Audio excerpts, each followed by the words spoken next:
Hello viewers, আজ আমরা 2024 সালের Ray Martin English question bank class 7-এর ফার্স্ট সামেটিভ এভলিউশন টেস্ট থেকে মডেল অ্যাক্টিভিটি 18 তোমাদের যে স্কুলটা দেওয়া রয়েছে Raiganj girls high school HS, তার সিন প্যাসেজ এবং গ্রামার পোর্শন ডিসকাস করব। সো ভিউয়ার্স, তোমরা দেখো। ফার্স্ট অফ অল তোমাদের এখানে যে টেক্সট প্যাসেজ সিনটা দেওয়া রয়েছে প্রোজ, এটা পণ্ডিত জওহরলাল নেহরুর লেখা দ্য বুক অফ নেচার থেকে নেওয়া হয়েছে। আশা করি টেক্সট প্যাসেজ তোমাদের খুব ভালো করে পড়া হয়ে গেছে, তাই ভিডিওটিকে আর বড় না করে আমরা সরাসরি চলে আসছি প্রশ্নের উত্তরে। সো ভিউয়ার্স, তোমরা প্রশ্নের উত্তরগুলো একবার মিলিয়ে দেখে নাও কেমন। দেখো, একই রীতি কী বলছে, অ্যান্সার দ্য ফলোয়িং কোশ্চেন্স, অর্থাৎ নিম্নলিখিত প্রশ্নগুলির উত্তর দাও। ফার্স্ট কোশ্চেনটা দেখো, why did the author feel the need to write to his daughter, অর্থাৎ লেখক কেন তার মেয়েকে চিঠি লেখার প্রয়োজন বোধ করেছিলেন। তাহলে অ্যান্সার কি লিখব?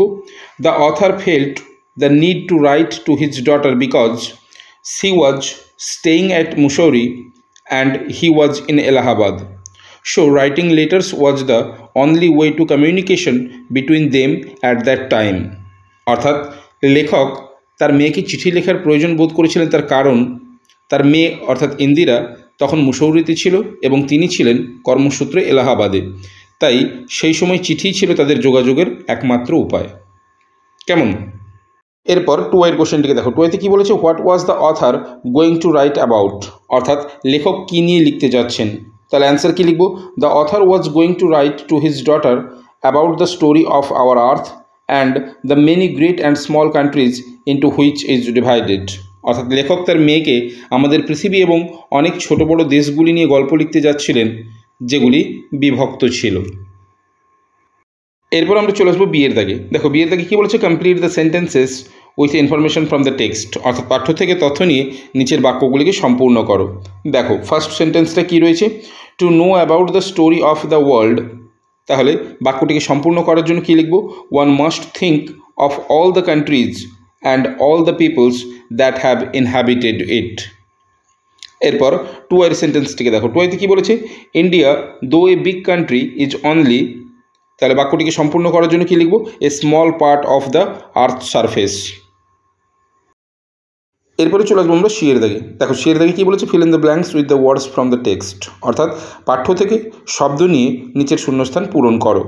দেখো, আয়ের দাগে কী বলেছে? The dash were very easy to answer, তাহলে কী লিখব?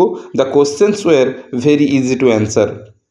এরপর টু এর কোশ্চেনটিকে দেখো। টু এতে কী বলেছে? The chocolate was dash into two halves, তাহলে কী লিখব? Divided. The chocolate was divided into two halves. এরপরে চলে আসবো আমরা ডি এর দাগে। দেখো, ডি এর দাগে কী বলেছে? Find the antonym of the following word from the above text, অর্থাৎ নিম্নলিখিত শব্দটির বিপরীত শব্দ খুঁজে বার করো উপরের পাঠ্য থেকে। দেওয়া রয়েছে হিউজ, হিউজ থেকে হবে স্মল। এরপরে আমরা চলে আসবো গ্রামার সেকশনে। দেখো, দুই এর দাগে কী বলেছে? Complete the following sentences with suitable adverbs, অর্থাৎ নিচের বাক্যগুলিকে সম্পূর্ণ করো উপযুক্ত অ্যাডভার্ব দিয়ে। দেখো, ফার্স্ট কোশ্চেনটা কী বলেছে? অ্যান্সার দ্য কোশ্চেন্স ড্যাশ, তাহলে কী লিখবো? Answer the questions correctly. এরপর টু এর কোশ্চেনটিকে দেখো। টু এতে কী বলেছে? এয়ার ইজ ফাউন্ড ড্যাশ, তাহলে সঠিক অ্যাডভার্ব ফর্ম হবে everywhere. Air is found everywhere. এরপর থ্রি আইতে দেখো কী রয়েছে? কাম অ্যান্ড সিট, সঠিক অ্যাডভার্ব ফর্ম হবে হেয়ার।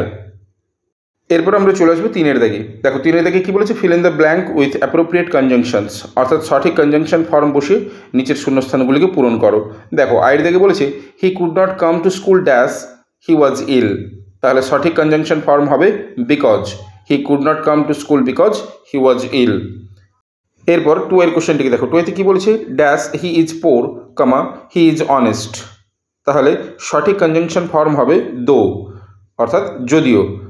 দো he is poor he is honest, যদিও সে গরিব সে সৎ। এরপর থ্রি এর কোশ্চেনটিকে দেখো। থ্রি এতে কী বলেছে? সি ইজ নটি ড্যাশ ইন্টেলিজেন্ট, তাহলে এখানে সঠিক কনজাংশন ফর্ম হবে বাট। সি ইজ নটি বাট ইন্টেলিজেন্ট, অর্থাৎ সে হয় দুষ্টু কিন্তু বুদ্ধিমতী। সো ভিউয়ার্স, এই ছিল তোমাদের model activity 18 Raiganj girls high school HS এর সিন প্যাসেজ এবং গ্রামার পোর্শনের সম্পূর্ণ ভিডিও। কেমন লাগলো তোমরা আমাকে অবশ্যই কমেন্ট করে জানাবে। এছাড়া তোমরা যারা আমার চ্যানেলে নতুন, অবশ্যই চ্যানেলটিকে সাবস্ক্রাইব করে রাখো পরবর্তী সময় এরকম আরও ভিডিওগুলি পাওয়ার জন্য। সো আজ এ পর্যন্তই, কথা হবে নেক্সট ভিডিওতে। Till then, by.